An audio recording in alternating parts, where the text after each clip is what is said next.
Hello, this is the course intro video for Math 2414, Calculus 2, Spring 2020 with Professor Smalley. Now this video is to help sort of guideline you, because especially if you've never taken an online course or anything, they can all be operated in many different ways. This is going to show you kind of where the key things are to know in the course, and hopefully will make things easier for you to navigate your way through. Many people seem to tell me that it really does help them a lot, or they wouldn't have any idea where to start. So let's begin. Now you can get into D2L a couple of ways. You can get through through My Lone Star, but if you don't need any My Lone Star business, you can go straight to d2lllonestar.edu. Now there's a secure login and an alternate login. In fact, earlier today I was having trouble with the secure login. So if that doesn't work, try the alternate login. I'll try the secure login, see what happens.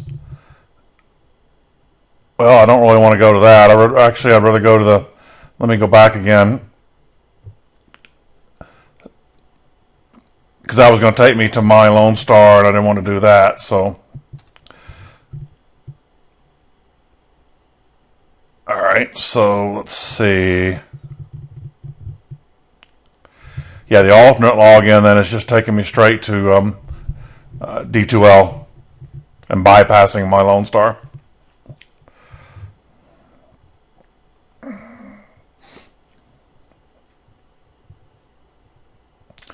All right, well, let's see. I guess I could have already found the course, but I wanted to show the login process. Let's see. This is your course.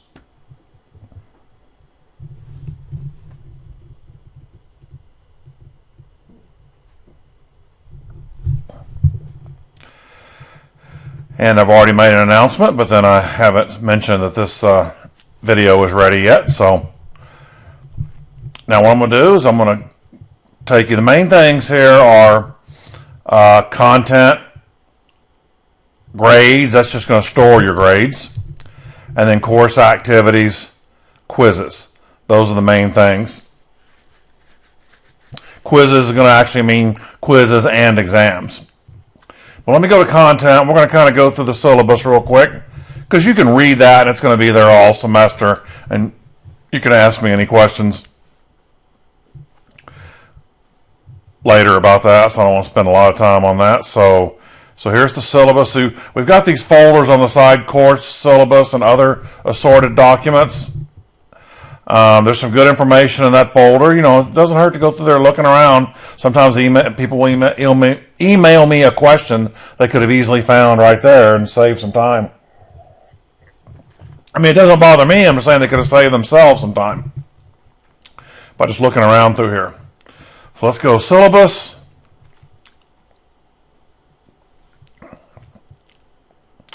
And you can always download these files onto D2L. In fact, you can obviously take every file from this course and keep it if you'd like as a souvenir, or more likely for future reference. So let me go download here so that way we can get it. We can look at it in the big screen. Download. We're going to open it, get it in full mode here. And let's see. It's kind of slow. Should have already had the document open, I guess, just to save time, but I wanted to show you this process. Finally. All right. Well, I said finally, and now it's still not here. Okay. All right. My name. Who cares? Let's see, blah, blah, blah, blah, blah. I'm just looking for anything that might be a blatant error, more than anything else. Let's see, course description. Don't worry about that. Textbook, I'm going to talk more about that here when I go into D2L as an alternative to, this is the official book that we use, but you can get away without using it. I'll tell you, well, one method is if you have a textbook, or from any calculus textbook from a previous class, you can use that book because the assignments I'm giving are not book specific. They're just going to be test gen files that are converted to PDF, so you don't have to have this specific book to be able to complete your assignments. So if you're using something else, if you've taken an instructor where they used My Math Lab, I can set you up a blank course. I just need to know the book and the edition, all that kind of stuff. I can set you a blank course just so you can use the book and the resources there. There would be no assignments for you to complete, but I can set that up for you, so you have to let me know.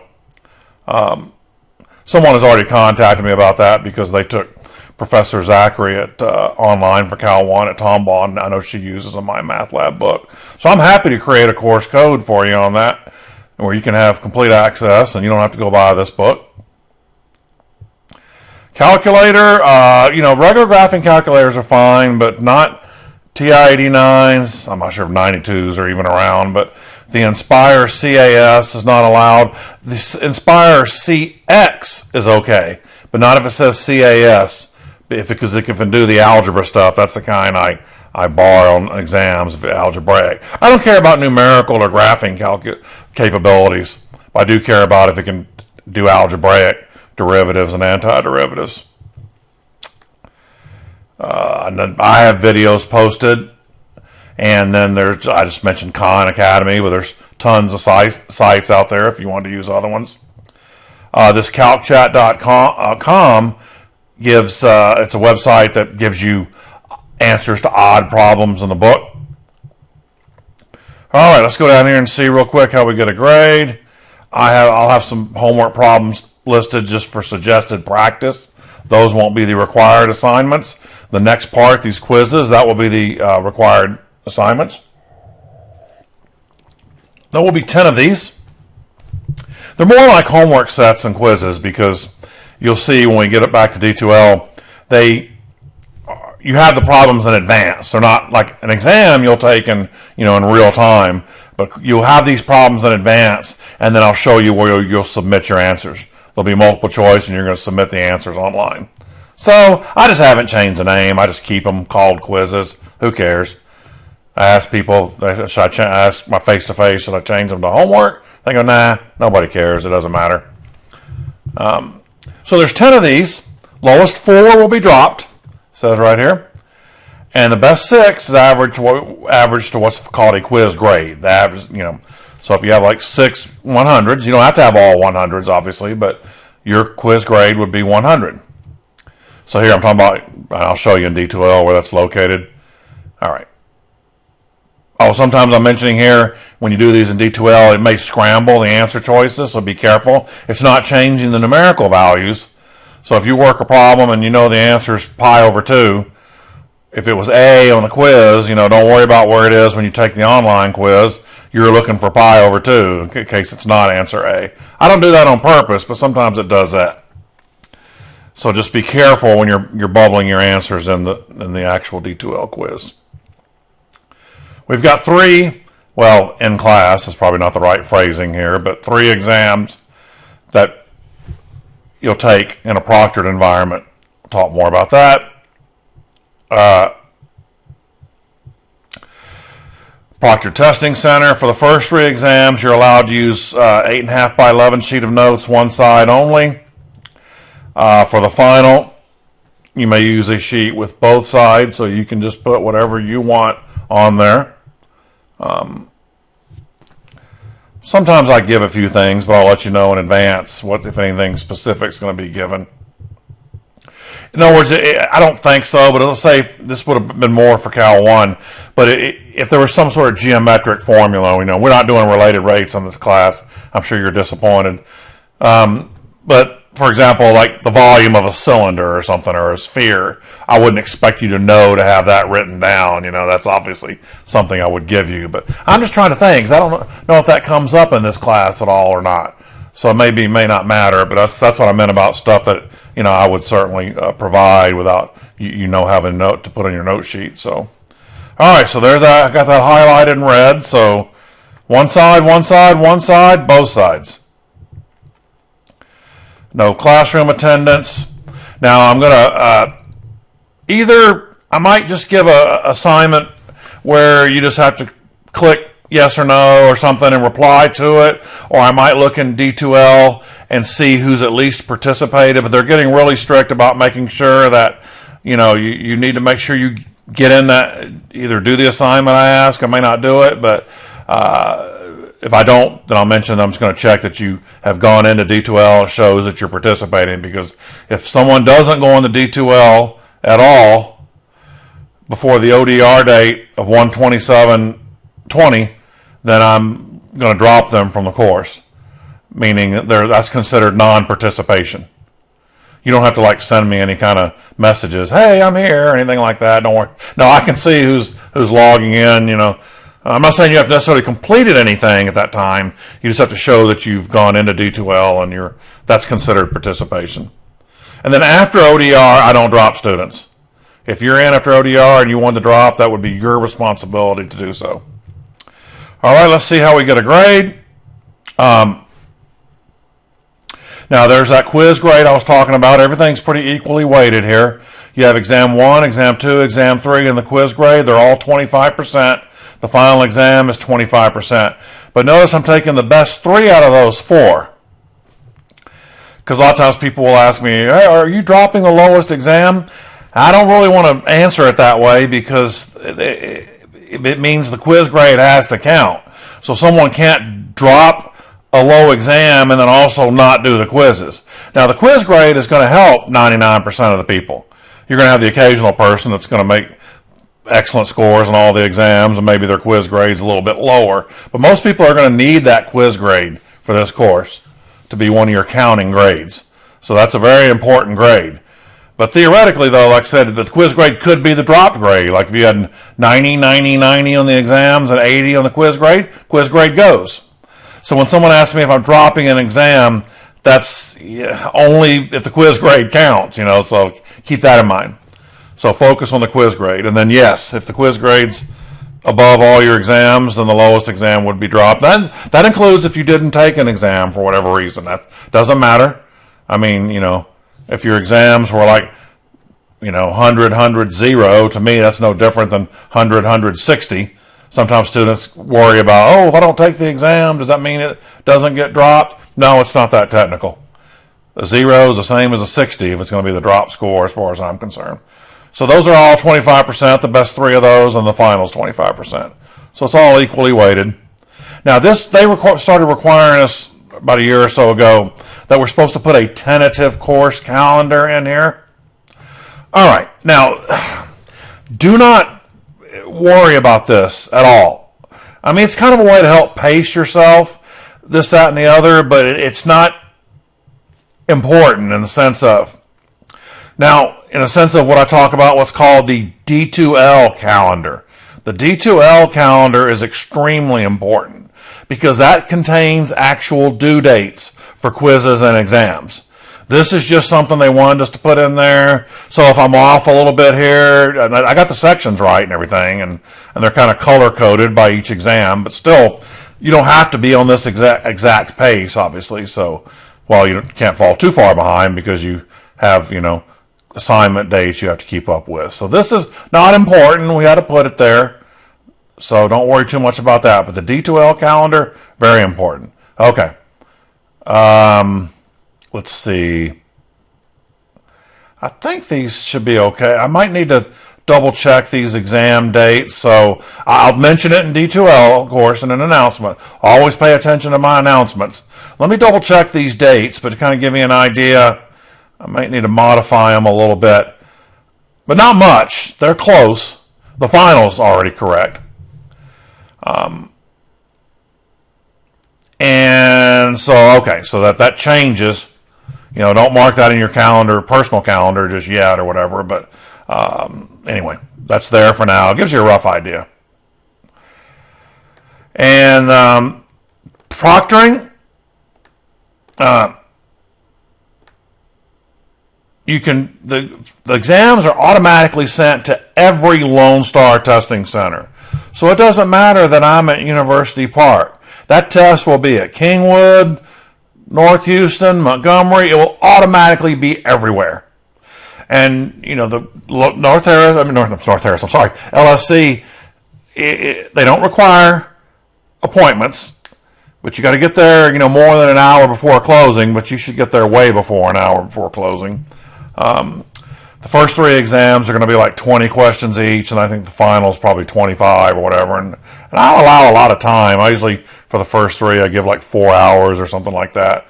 That's plenty of time. But you know, you don't have to use 4 hours. You can get there 2 hours before the deadline, but you're only going to get 2 hours. When they close, they close. They will not give a test within 1 hour of closing. If you walk in the door within 1 hour of closing, they will not administer the test, and I don't blame them. Proctor that's if you're in a remote location, that's a source you can use. You can look that up online, proctoru.com. Now, of course, they don't have any information yet as far as my exams. I'll let you know when I've sent them. But if you're going to use them, you know, make sure you at least a week make your appointments. You have to make an appointment with them, because if you wait too late, the rate goes up. Like if you try to make an appointment within the last 48 hours of the deadline, they're going to charge you more.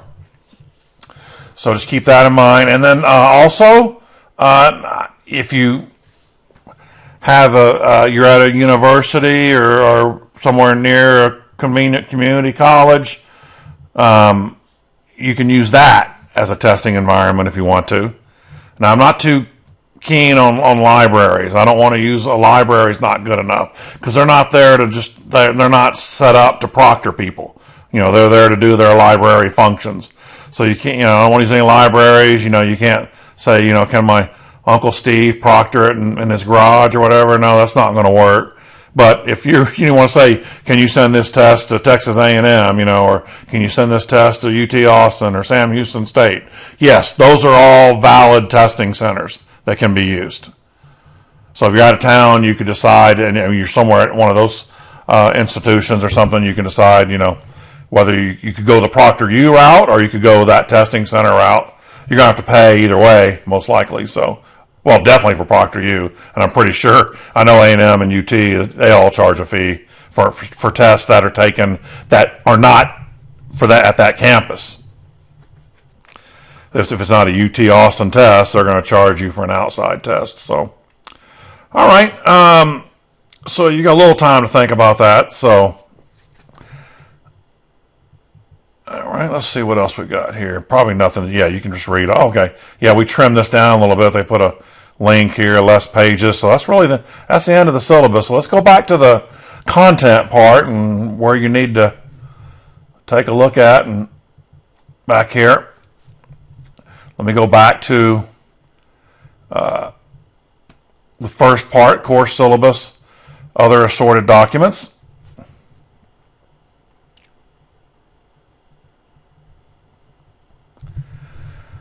So always important to kind of, you know, as I mentioned, look through these things. Like I said, people will ask me stuff they could have answered themselves, you know, because they didn't go back and look through here. Now I need to update this. We've changed a little bit of the content of the course. I don't do this for the first 3 exams. I have reviews and stuff, but there's a lot of stuff I'm going to be working on, really busy going as we go in the semester here to get some things fixed up for the first couple of exams, change a few questions because the content's changed a little bit. And I'll talk about that when I get to the D2L calendar. So the exams, the quizzes are all ready, but the exams are not. And neither is this file. I have reviews, but this one I actually give you a list of the questions that are going to be on the final, but it's probably going to change a little. Now, when I say questions, don't get excited. They're not the numbers and you could just memorize an answer or anything like that. It just describes the problem. So I'm going to click on this just for a second, just to show you. This is going to change. So it just gives a problem description. So you find the indefinite integral by completing the square. Yeah, so it's just telling you the type of problem. So it gives you some assistance, but it doesn't exactly give it, you know, I'm not exactly giving it away either. So you still have to know what you're doing. But it helps trim your studying down a little bit, I think. So I know finals can be a hectic time for all parties involved. Now this... Oh, let me delete this. This can go. Thought I deleted that. This practice list, Actually, let me come back to that because I need to show you something else first. I'll come back up to that.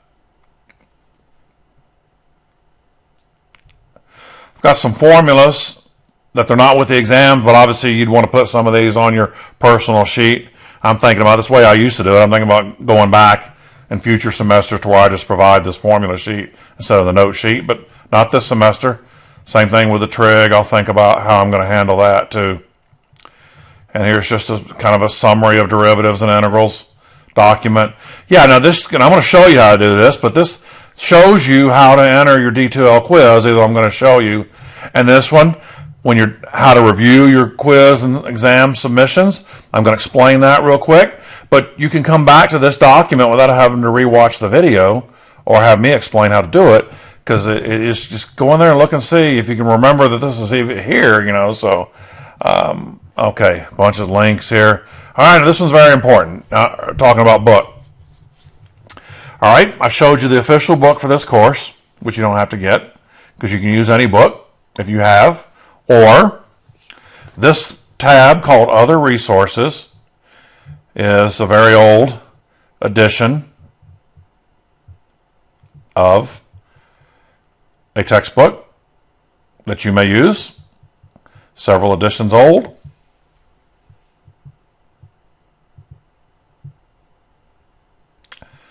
So that will work. Now my practice problems, like I say, won't matter for the quiz problems. That makes no difference. But my practice problems will go with this book. So even if you use another book, you could still go into here and you want to do some practice problems, you could find those in this book. And you still can use your other book for whatever you want to do there. So a lot of my stuff aligns with this book. But that's why it's there for everybody to look at. But if you like the way other books explain things, that's terrific. Will not hurt my feelings in the least.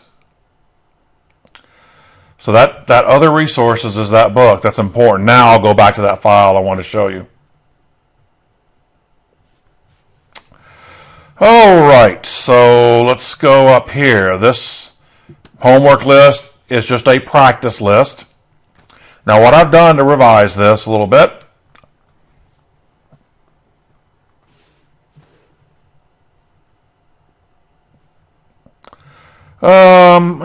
I'll just leave this here and maybe zoom in on it a little bit.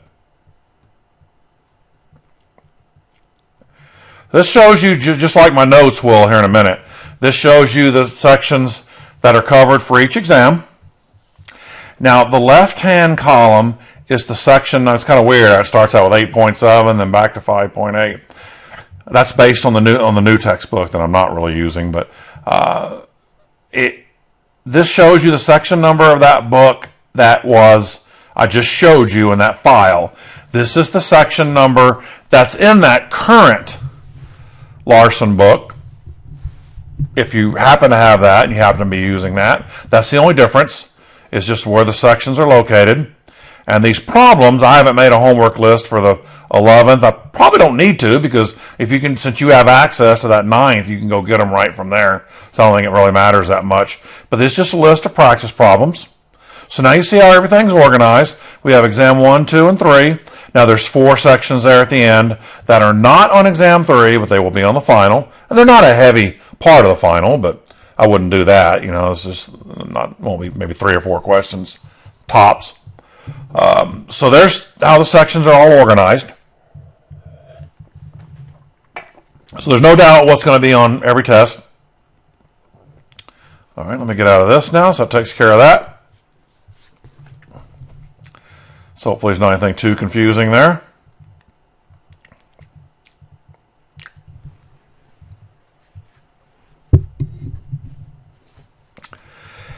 Now let me show you notes, videos, and quizzes, and I think we're done. Sometimes I have to be careful not to talk too long on these, but I want to be as helpful as possible. Now I'm going to be doing a lot of work myself as we go along here these first couple 3 weeks, although maybe longer than that for me, but because it's kind of incomplete, but at least it's mostly there. And I need to revise a few things, but the quizzes are in good shape. I've already revised all those. So you see the lecture notes. I've got them organized by exam. And then the parametric and polar, that's those last 4 notes that I showed you, those last sections of the book.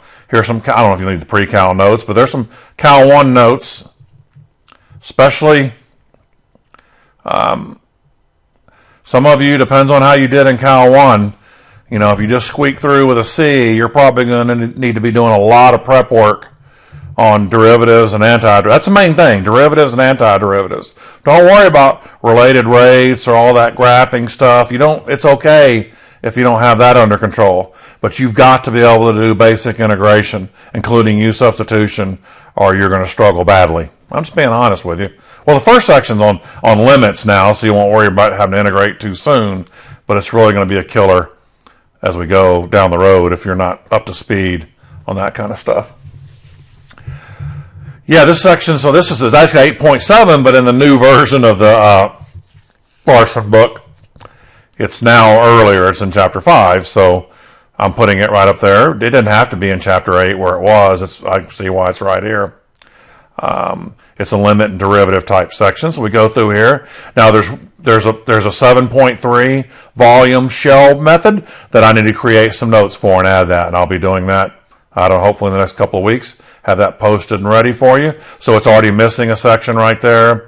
And then section 2, exam 2 notes are also missing a section. Exam 3, the rest of the way is okay. So they're each missing one section, and one of them needs to be revised.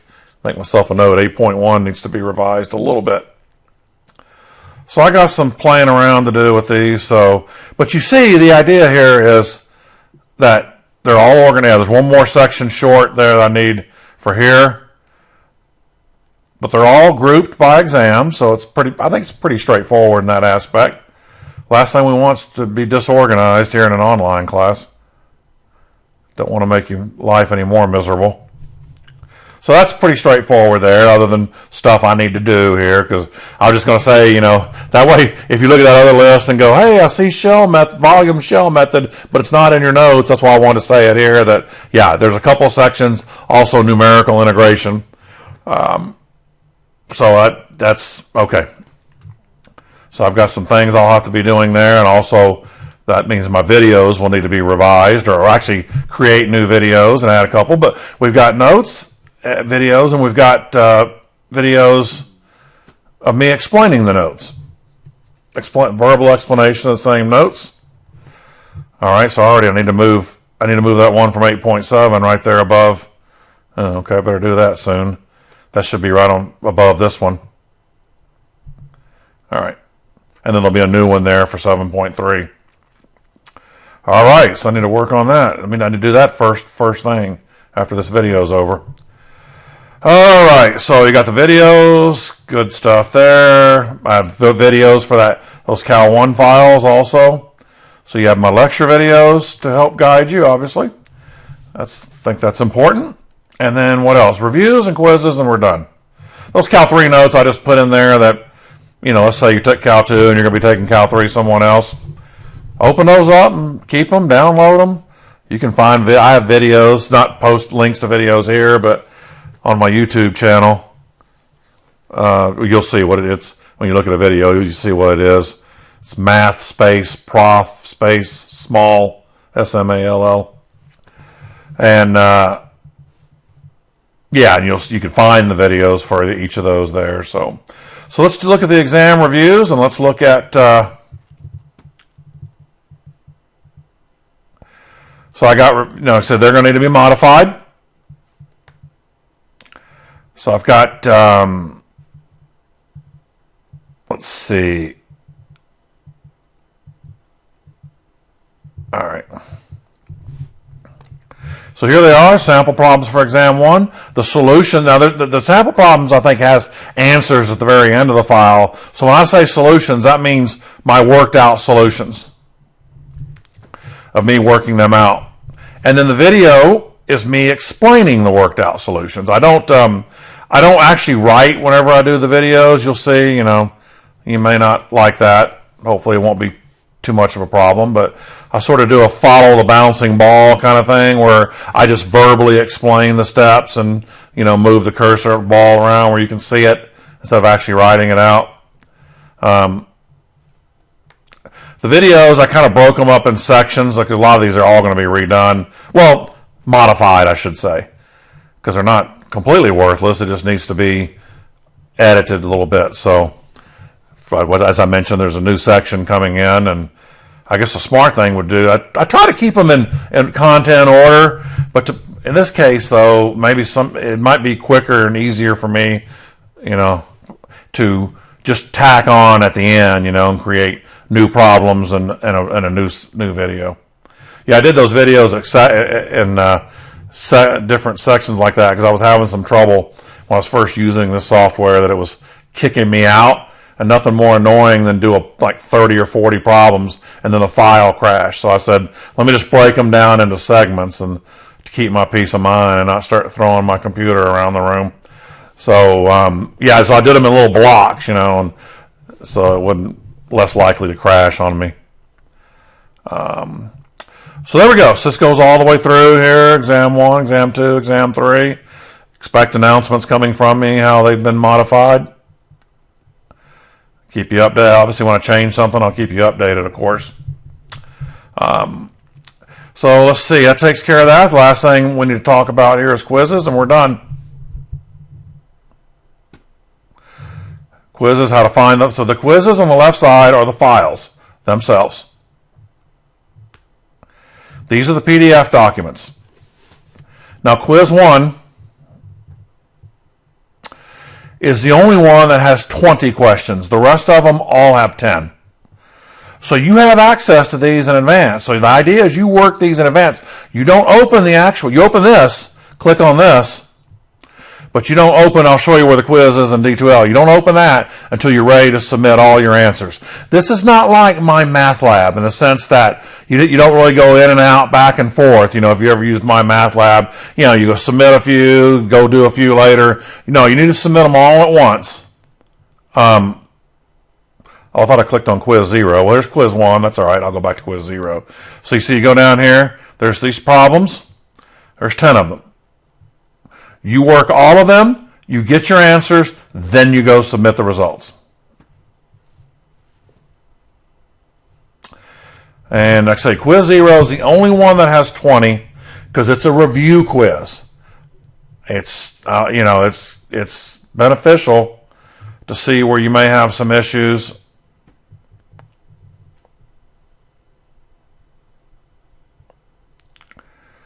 All right, let's see what we got here.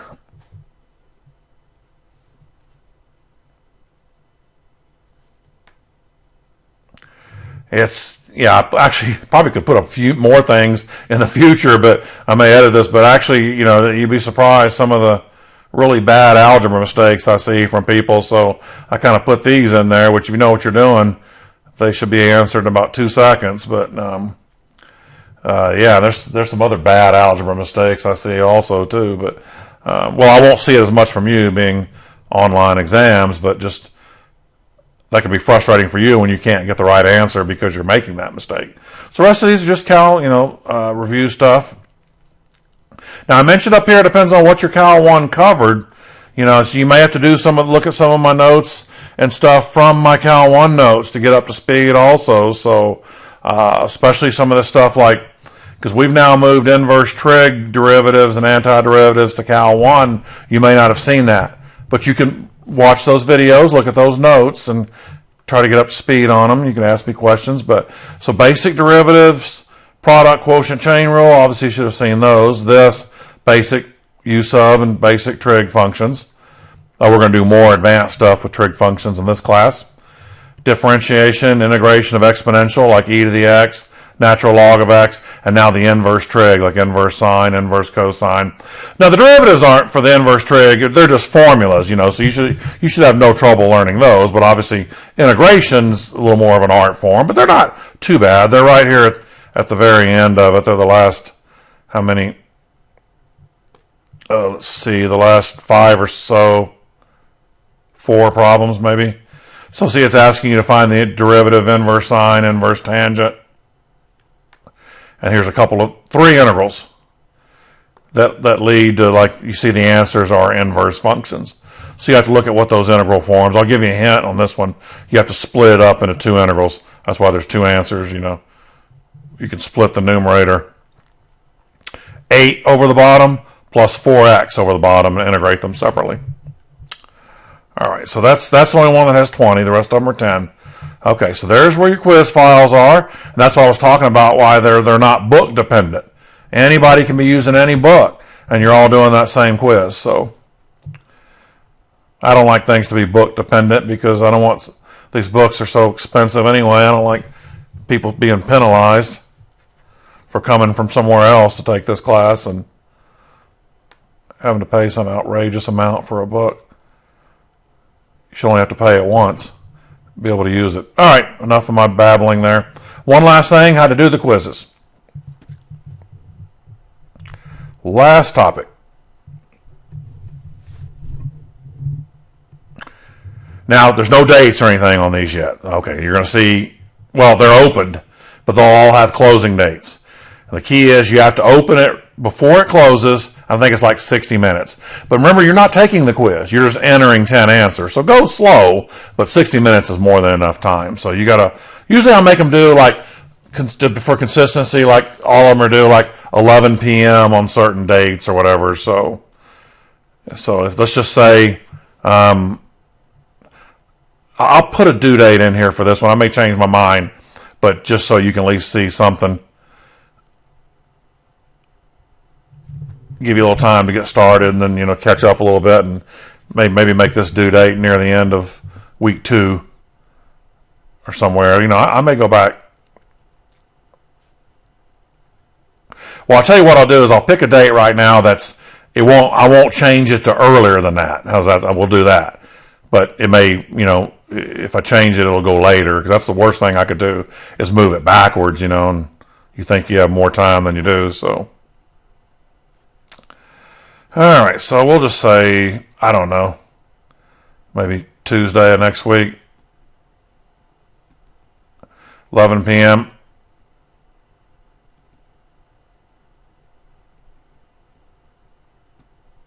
Displaying calendar. Now, I'll actually show you, that's a good idea. I'll show you this step here. You don't need to worry about this step. But, so that was the 20, I already forgot. Oh, look. The 27th, 28th, okay. So I'll say this while I'm doing this, because I'll get this common to ask me this question, so I'll say it right now, and hopefully you'll remember. If not, you know, that way not too many people will email me about it. Is the quizzes are viewable. Your answers will be viewable 1 hour after that deadline. So that means, I know, if you submit it 2 or 3 days before the deadline, you make a 90 and you're dying to know which one you missed or something like that. You're going to have to wait, though, until 1 hour after that deadline. And because that's what people get frustrated. They forget that, and they'll ask me, all right, well, couldn't find the due date here. Let's see what happened here.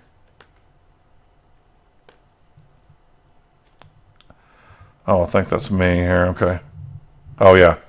I clicked on the wrong thing. So it was 1:28 at 11 p.m. So I'm going to make it viewable. So that's going to be, just call it Quiz 0. That's going to be the name of it. I won't worry about putting what class it is or whatever. 1:29. And that's going to be midnight. So it'll be 1 hour after that deadline. So yeah, I know that's frustrating, but you have to wait until that date time comes up. All right, so we'll save that. That means, you know, after watching this video, the first thing I would do is kind of get started on that review quiz, maybe even before you worry about that new content. In fact, you know, my face-to-face class, we're going to cover just kind of the first day, you know, review and stuff, and then I won't start any content until the second day, the new content, L'Hopital's rule. So let's see if that's in there. There we go. We're going to close that out. So yes, these dates, they're all going to be in there. And like I said, as I mentioned earlier, I still need to modify the exams. So those dates aren't in there yet either, but they'll be close to what we saw on the syllabus for sure. So now you see, that's what it looked like, the due dates. There you go.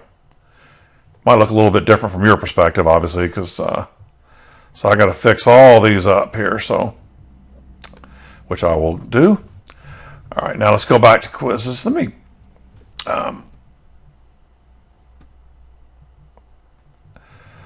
so what you do is you've done all your problems. You go to the quiz. Let me see what it looks like from your perspective. And you're ready to submit your answers. You go to the quiz. And there's a file that explains that too, so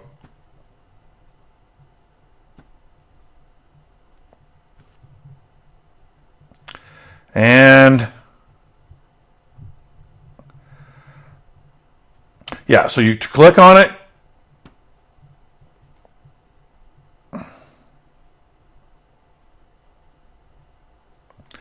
And then you start quiz and you just carefully enter your answers. You got 1 hour to enter them. I'm just going to kind of blindly go through this real quick. Don't worry, when I do poorly on this quiz, it doesn't mean I don't know what I'm doing. I'm just answering them quickly without working them. You might think, man, he doesn't know anything. Oh, well, I'm not going to miss these two. That'd be too embarrassing. But anyway. All right. So, all right.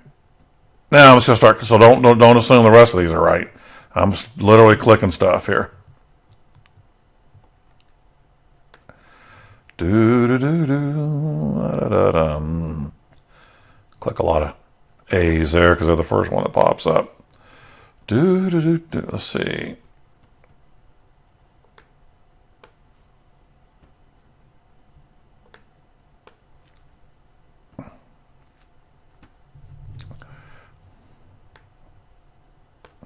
And if I can remember, I'll see if I can remember when I do that face-to-face class, when I go through a bunch of review examples. I'm not going to do a video on it, but I'm just going to make up examples and work up stuff. I'll save that file and post that file for you here. Just, you can see kind of what I did, and you won't hear what I did, but you might get some benefit out of it. You never know. All right. I sure wish I would have picked one with only 10 questions, but that's all right. Okay. It's almost over.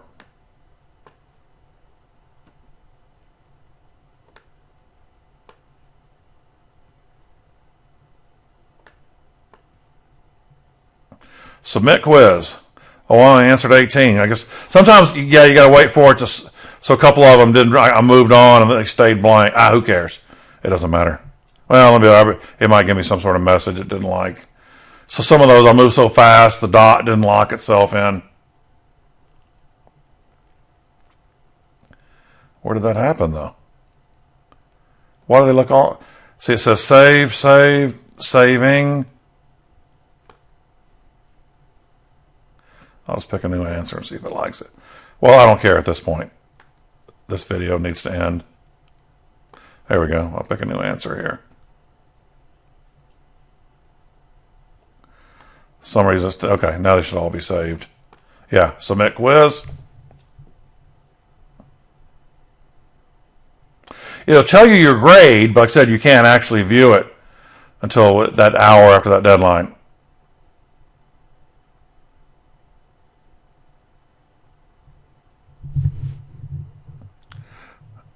Well, it actually is showing them to me. Well, that's okay, I guess, because I'm the instructor, but I don't want you to see all these. Oh, actually showing the attempt. I got 4 out of 20. I made a 20%. Wow, that's pretty impressive, isn't it? Yeah. All right, anyway. Well, the good news is, since I'm the instructor, I can change my own grade, I guess, but All right, maybe that's not funny. Yep, I really screwed the pooch on that quiz, didn't I? All right. But anyway, let me go back and show you. Because here's, and I have that's mentioned in one of those files in that folder with the syllabus. So I have that explained, but obviously somebody's going to ask me, and that's fine. I'm just hoping, I always just try to minimize, so like 30 people aren't asking me the same question. So, and this is the way I would think it worked too. I mean, this is the way it looks like it should work. When you want to, you've reached you want to view the quiz. After, the 1 hour deadline, after the deadline, you're ready to view it. You think, well, let me just go back and click on that thing again. But no, once you submit, clicking on the blue is only for submitting the quiz. What you do is you'll go back and click on this drop down arrow and you'll click on submissions. And then you'll be able to view, it'll bring up like view attempt. And that's how you do it. Because that could be pretty frustrating. You're clicking on this. But no, that's only to enter the quiz. Viewing the quiz is submissions. Like I said, now the exams, like I said, when they're ready, they'll be located in here. But the difference is the exams are password protected. And the proctor will have the password. The quizzes are not password protected. So you're going to see, yeah, you can't. That's why you can't just do the exams.